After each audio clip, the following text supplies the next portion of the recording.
அதாவது பார்த்தீங்கன்னா, இந்த நேரத்தில விஜய் அவர்கள் ஒரு பக்கம் நிற்கிறாரு.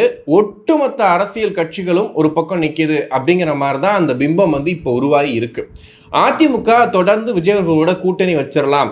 ஏன்னா வந்து பாஜக, அதிமுகவை சேர்ந்து திமுகவை எதிர்க்க முடியுமா? ஏன்னா திமுக இருக்கக்கூடிய அந்த கூட்டணி பலத்தை இந்த கூட்டணி வந்து முறியடிச்சிட முடியுமா அப்படின்னும் போது ஒரு சின்ன சந்தேகம் இருந்துகிட்டே இருந்துச்சு. அப்போ கண்டிப்பா விஜய் அவர்களை கூட சேர்த்துக்கிட்டோம் அப்படின்னா கண்டிப்பா அது பெரிய சக்தியா மாறும். ஏன்னா விஜய் அவர்களுக்கும் திமுக தான் எதிரி அப்படின்னு சொல்றாரு, பாஜக கொள்கை எதிரின்னு சொல்றாரு. ஆனா அதை தாண்டி வந்து கொள்கையை வந்து கொஞ்சம் ஓரங்கட்டி வச்சுட்டு கூட்டணி அரசியலுக்குள்ள வந்து விஜய் வந்துருவாரு. திமுகவை 2026ல தோற்கடிச்சிடலான்ற மைண்ட் செட்டோட அதிமுக போயிட்டு இருந்தாங்க. ஆனா விஜய் அவர்கள் பேசினதுக்கு அப்புறமா எல்லா கூட்டணி பேச்சுவார்த்தைகளும் வந்து முடிஞ்சு போனதுக்கு அப்புறமா இனிமே விஜய் வர வாய்ப்பே கிடையாது. அப்ப விஜயை நம்ம வச்சு செய்யலாம்னு சொல்லிட்டு அவங்களும் வந்து அமைதியாயிட்டாங்க. விஜய் அவர்களும் வந்துட்டு ஊழல் சக்தி அப்படின்ற வார்த்தையை பயன்படுத்தி இருந்தாரு. ஸோ இதுல கடுப்பான அதிமுக வந்துட்டு ஒரு பெரிய பதிவுல வந்துட்டு நிறைய விஷயங்கள் வந்து ஷேர் பண்ணியிருக்காங்க. அதுல குறிப்பா வந்து பிளாக் டிக்கெட்ல நீங்க கோடி கோடியா வந்து ஊழல் பண்ணி இது பண்ணீங்க, நீங்க எல்லாம் வந்து இன்னைக்கு ஊழலை பத்தி பேசலாமா அப்படின்னு சொல்லியிருக்காங்க. அதாவது படம் நடிக்கிறது, படம் நடித்து முடிச்சுட்டு அது வந்து தயாரிப்பாளர்கள்ட்ட போயிடுது.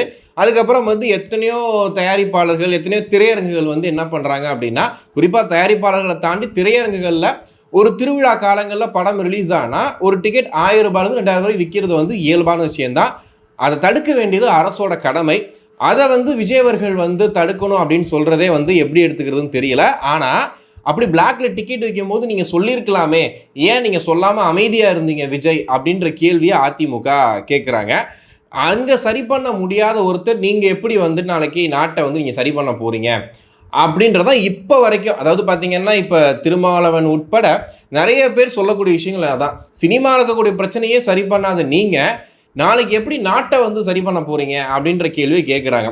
இதற்கு முன்னாடி கேப்டன் விஜயகாந்த் அவர்கள் வந்து கட்சி ஆரம்பிச்சு அவர் எதிர்கட்சியா உட்கார அளவுக்கு உயர்ந்து நின்றார். அப்படிப்பட்ட விஜயகாந்த் அவர்கள் சினிமா துறையில அந்த நடிகர் சங்க தலைவராக இருந்து ஏகப்பட்ட பிரச்சனைகளை தீர்த்து வச்சாரு.